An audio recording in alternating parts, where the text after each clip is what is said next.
এখন ঘরে বসে বানিয়ে ফেলতে পারবেন এরকম পারফেক্ট ডালপুরি। আর আপনাকে হোটেল থেকে আনি ডালপুরি খেতে হবে না, খুব সহজে কয়েক মিনিটের মধ্যে আপনি ঘরে বসে এরকম পারফেক্ট ডালপুরি বানিয়ে ফেলতে পারবেন। সালামু আলাইকুম, কেমন আছেন সবাই? আশা করছি সবাই অনেক ভালো আছেন। আলহামদুলিল্লাহ, আমি অনেক ভালো আছি। আজকের রেসিপিতে আমি আপনাদেরকে দেখাবো কিভাবে একদম পারফেক্ট ডালপুরি বানাতে হয়, আর খুব সহজেই, বেশি উপকরণের প্রয়োজন নয়। তো ডালপুরি বানানোর জন্য আমি প্রথমে কিছু ডাল ভালো করে ধুয়ে নিয়েছি। এরপর ডালগুলো একটা পাতিলের মধ্যে দিয়ে দিচ্ছি 2 কোষ রসুন কুচি, ছোট সাইজের একটা পেঁয়াজ কুচি। এরপর দিয়ে দিব একটা কাঁচামরিচ কুচি, আর দিয়ে দিব 2 কাপ পরিমাণ পানি। যেহেতু ডালটা একদম ভালো করে সিদ্ধ করতে হবে, তাই 2 কাপ পরিমাণ পানি দিয়ে দিয়েছি। এরপর একটু নেড়ে চেড়ে দিলাম। এরপর দিয়ে দিব সামান্য পরিমাণে হলুদ গুঁড়ো আর একটু লবণ। এরপর দিয়ে দিব অল্প একটু জিরা গুঁড়ো।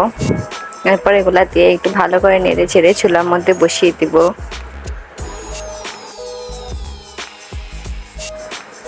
এখন আমি পারফেক্ট ডালপুরি তৈরি করার জন্য পারফেক্ট একটা ডো তৈরি করে নেব।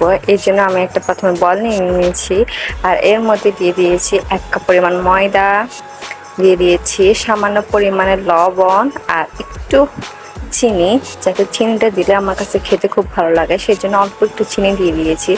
আর একটু বেশি করে দিতে হবে সয়াবিন তেলের পরিমাণটা একটু বেশি দিতে হবে, তাহলে ডোটা খুব সুন্দর স্মুথ হবে। এরপর এগুলা দিয়ে হাত দিয়ে ভালো করে মিশিয়ে নিব। যখন একটু তেলটা ময়দার গায়ে লেগে যাবে, একটু আঠা আঠা হয়ে যাবে, মানে এরকম চাপ দিলে যাতে গোটা থাকে আবার ভেঙে যায়, এরকম হয়ে যাবে। এই অবস্থায় আমি দিয়ে দিব হালকা একটু পানিটা হালকা কুসুম গরম দিলে ভালো হয়।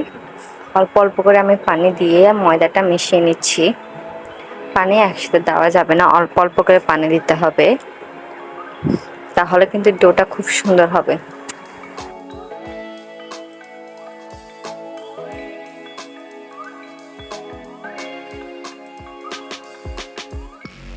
দেখতে পাচ্ছেন আমি সুন্দর একটা ডো তৈরি করে নিচ্ছি।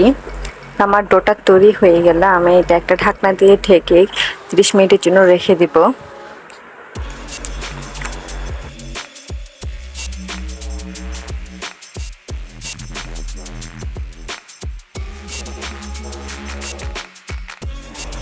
দেখেন ডালের মধ্যে পানিটা শুকিয়ে আসছে, একদম ভালো করে পানিটা শুকিয়ে ডালটাকে ঝরঝরে করে নিতে হবে। চুলার আঁচটা এখন লোতে দিয়ে ভালো করে পানিগুলো শুকিয়ে নিতে হবে।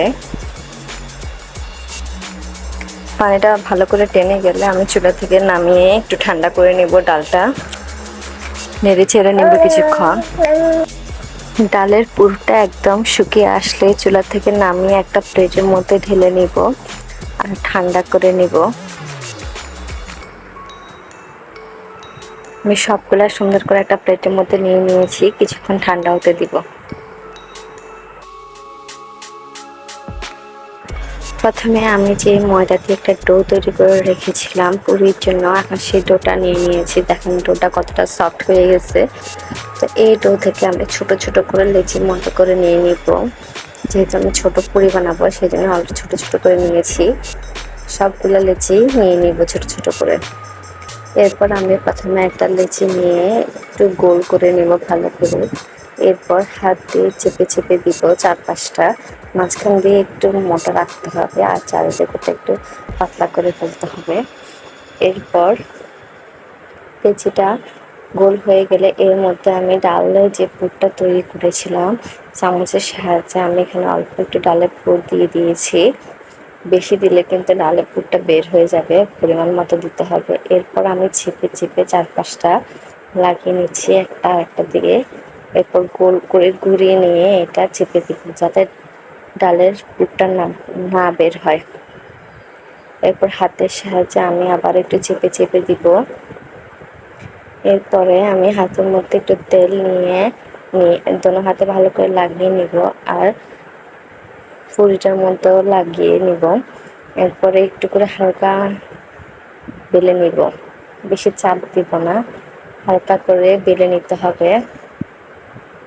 দেখতে পাচ্ছেন আমি হালকা করে বেলে নিচ্ছি।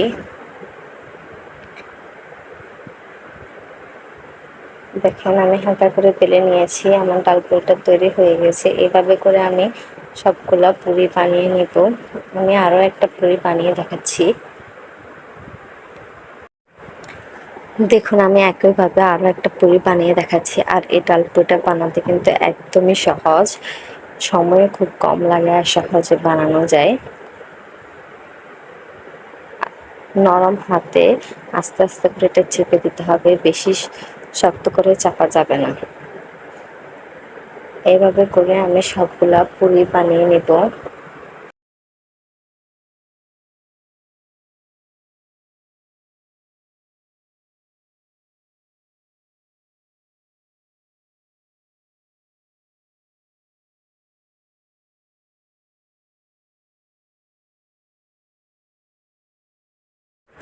আমি সবগুলো পুরি বানিয়ে নিয়েছি। এখন পুরি ভাজার জন্য আমি চুলায় একটা কড়াই বসিয়ে দিয়েছি আর এর মধ্যে দিয়ে দিয়েছি তেল।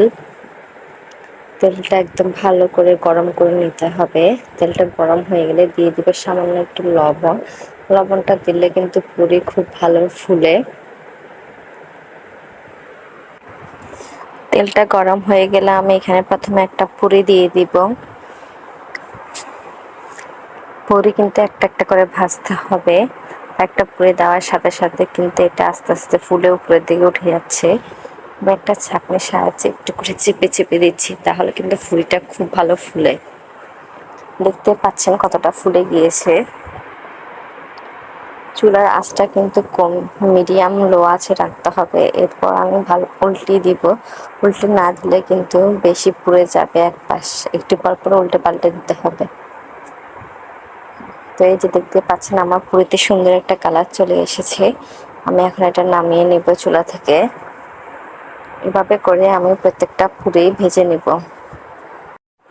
আশা করি আপনারা দেখতেই পাচ্ছেন আমার প্রত্যেকটা পুরি কিভাবে ফুলে উঠছে।